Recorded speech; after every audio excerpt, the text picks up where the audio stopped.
जय माता दी दोस्तों। आज हम अपना जो वीडियो की स्टार्टिंग कर रहे हैं एफआई सेलिंग के डेटा से स्टार्ट कर रहे हैं। यहाँ पे हम बात करेंगे पूरे मार्केट के आउटलुक के बारे में, मार्केट कहाँ तक परफॉर्म करेगी और क्या यहाँ पर ट्रम्प के खौफ की वजह से यहाँ पे एफआईस और डीआईस हर कोई मार्केट में अपना स्टेक सेल आउट कर रहा है। यहाँ पे एफआईस की डेटा की बात करेंगे तो एफआईस की डेटा में आप देख रहे हैं एफआईस ने जो नेट सेल आउट किया है 9 ट्रेडिंग सेशन में वो किया है 35,000 से लेके 658 करोड़ के आसपास इन्होंने सेल आउट कर दिया है। ये कहाँ से डेटा पता चला है? नेशनल सिक्योरिटी डिपॉजिटरी एनएससी के साइट से पता चला है। एनएससी ने डिस्क्लोज़ किया है कि एफआईएस अब तक जो सेल आउट किया है 35,658 करोड़ रुपए का सेल आउट किया है और आज का जो डेटा है 4,534 करोड़ रुपए का आसपास है।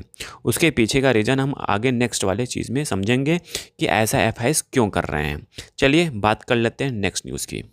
नेक्स्ट न्यूज़ की बात करते हैं तो इन्फोसिस ने यहाँ पे इन्फोसिस का जो क्वार्टरली रिजल्ट आने वाला है वहाँ पे जेफरी ने जो प्रिडिक्शन किया है, जेफरी का प्रिडिक्शन है कि 4 से 4.5% के आसपास का ग्रोथ इन्फोसिस में हो सकता है, रह सकता है। ठीक है, ये जेफरी का कहना है, बट वो जब तक रिजल्ट नहीं आएगा तब तक पता एग्जैक्ट नहीं चल सकता, तो इससे घबराने की ज़रूरत नहीं है। चलिए नेक्स्ट बात करते हैं स्टॉक मार्केट, शुगर स्टॉक्स की बात करते हैं। शुगर स्टॉक्स की बात करें तो sugar stocks continuously down trend में चल रहा है। यहाँ पे डाउन ट्रेंड में लगातार चल रहा है। जितने भी शुगर स्टॉक्स हैं वो आज के टाइम में 40 से 50% डाउन में पड़े हुए हैं। ठीक है, क्या इसमें अपॉर्चुनिटी मिलता है कि शुगर स्टॉक्स में बाई कर लें? देखिए, जब तक उसमें ना पॉजिटिव ट्रेंड नहीं बनता है तब तक आपको वॉच में रखना चाहिए स्टॉक्स के शेयर्स को, शुगर के शेयर्स को। जैसे उसमें पॉजिटिव ट्रेंड बन जाए वहाँ पे आपको एक्यूमुलेट करना चाहिए। फिर से वही बात, यहाँ पे बाई सेल का कोई रिकमेंडेशंस नहीं है। ठीक है, जो भी रिस्क लेंगे आप अपने रिस्क पे लेंगे, क्योंकि पैसा आपका है तो रिस्क आपका ही होगा। चलिए बात कर लेते हैं नेक्स्ट न्यूज़ की बात करते हैं। नेक्स्ट न्यूज़ की बात करते हैं वहीं जो मैं आपसे कह रहा था कि यूएस टैरिफ की बात हो रही थी। यहाँ पे यूएस टैरिफ कौन, मतलब आने वाला गवर्नमेंट किसका है? ट्रम्प का गवर्नमेंट है। ट्रम्प की गवर्नमेंट बनने वाली है। ठीक है, आ चुकी है कह लो। ठीक है, उसके बाद इनकी पॉलिसी आएगी किस किस प्रोडक्ट पे टैरिफ लगेगा और किस सेक्टर को हानि होगा, कह सकते हो इम्पैक्ट पड़ेगा, और कौन सा सेक्टर डाउन जाएगा यूएस के टैरिफ के वजह से और यूएस के पॉलिसी की वजह से। वो तो आने वाले टाइम में पता चलेगा। बट यहाँ पे एफआईस डीआईस टोटली बियरिश मोड में बैठे हुए हैं, कंटिन्यूसली माल काट रहे हैं अपना।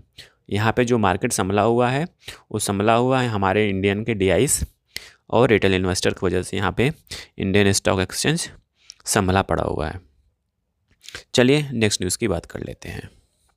यहाँ से वही बात आती है, रुपीज़ की बात करते हैं तो यहाँ पे 13 पैसे हायर पे बंद हुआ है यूएस डॉलर। देखिए, यूएस डॉलर जब जब जैसे जैसे बढ़ेगा ना वैसे वैसे खतरे की घंटी हमारे इंडियन स्टॉक एक्सचेंज पे बजती रहती है। क्यों? उसके पीछे का रीज़न यही है कि जितना प्राइस अधिक बढ़ेगा वहाँ पे एफआईएस बहुत तेज़ी से सेल आउट करेंगे, क्योंकि उनके लिए तो डॉलर सबसे अधिक होती है, तो उनका ऑटोमेटिक उनका वेल्थ कम हो जाएगा। ठीक है, और हमारे लिए क्या हो जाता है? पॉजिटिव हो जाता है। बट पॉजिटिव नहीं होगा। क्यों नहीं होगा? क्योंकि जो भी हम बाहर से माल खरीदते हैं वो डॉलर में खरीदते हैं, चाहे क्रूड ऑयल हो चाहे कुछ भी हो। जो भी हम बाहर से माल मंगाते हैं और डॉलर में मंगाते हैं तो आप मेरे लिए महंगा होगा। बट यही आईटी इंडस्ट्री के लिए क्या होगा? अच्छा होगा, क्योंकि आईटी इंडस्ट्री आउटसोर्सिंग करती हैं। ठीक है, तो वो डॉलर में करती हैं, तो जो उनका मार्जिन में इम्पैक्ट पड़ता है, इम्पैक्ट नहीं फ़र्क पड़ता है, मतलब गेन होता है, वो मार्जिन में गेन दिखाई देता है। ठीक है, जैसे जैसे डॉलर बढ़ेगा वैसे वैसे आईटी कंपनीज़ को प्रॉफिट अधिक होगा। चलिए बात कर लेते हैं नेक्स्ट न्यूज़ की बात करते हैं। फिर बात आती है बजट की, बात आती है कि बजट में यहाँ पे किसको कितना एलोकेशन हो सकता है। तो गवर्नमेंट में क्या कह सकते हो, गवर्नमेंट की बात छोड़ो, यहाँ पे लोगों का जो प्रिडिक्शन है कि ईवी सेक्टर में 10,000 करोड़ का एलोकेशंस कर सकती है। ईवी बैटरी सेक्टर में गवर्नमेंट 2025 के बजट में 10,000 करोड़ के आसपास का एलोकेशन कर सकती है। नेक्स्ट न्यूज़ की बात करें, Anil Agarwal Vedanta raise 1.1% billion through new bond. मतलब अनिल अग्रवाल ने कॉर्पोरेट बॉन्ड रेज किया है, कितना 1.1 बिलियन कॉर्पोरेट बॉन्ड रेज किया है, किसके थ्रू? वेदांता कंपनी, वेदांता के थ्रू। ठीक है, चलिए नेक्स्ट न्यूज़ की बात करते हैं। Axis bank share fall 3%, block deal की वजह से यहाँ पे 3% का गिरावट देखने को मिला। और फिर आते हैं क्रिप्टो करेंसी। देखिए क्रिप्टो करेंसी इसमें ना हाई वोलेटाइल चल रहा है, क्यों चलेगा भाई? जैसे यहाँ पे ट्रम्प गवर्नमेंट आती है वहाँ पे बिटकॉइन में, क्रिप्टो में बाहर आ जाता है, ग्रीन ग्रीन दिखाई देने लगता है और इतना तेज़ी से बूम होता है कहने के लिए नहीं। अब यहाँ पे क्रिप्टो करेंसी कह सकते हो बिटकॉइन में तेज़ी स्टार्ट हो चुकी है, पहले ही स्टार्ट हो चुकी थी बट इस टाइम बहुत तेज़ी से देखने को मिल रहा है और मिलेगा भी। बट कुछ दिनों के बाद वही बात होती है, बम्प और डंप वाली बात होती है, ऊपर जाओ, ऊपर लेके ले जाओ उसको, फिर नीचे गिरा दो और फिर ऊपर लोग फंस जाते हैं। तो इसलिए बड़ा सावधानी से यहाँ पे बाय और सेल करें क्रिप्टो करेंसी में। चलिए, ये रही पूरा टोटल वीडियो जहाँ पे हमने डिस्कशन किया कि कहाँ पे कैसे आपको करना चाहिए।